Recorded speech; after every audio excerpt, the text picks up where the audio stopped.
Hey guys, in this video, I'm going to show you how to add video in LibreOffice Impress. Now, take note that if you are going to upload a video here, an MP4 really cannot be supported. So we have to convert our MP4 file. We're going to head over to Google, and then from here, just go ahead and type video converter.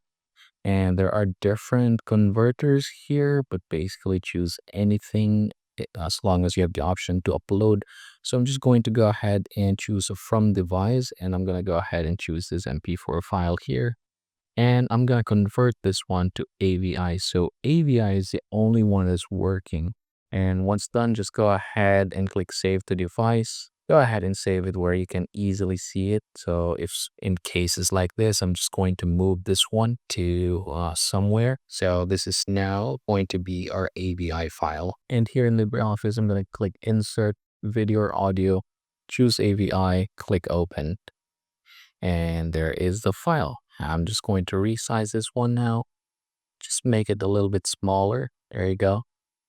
And then from here, I'm going to click this one. I can go ahead and click the play, and you can see that the file is playing. So yeah, that's the easiest way in order for us to add video here in LibreOffice Impress.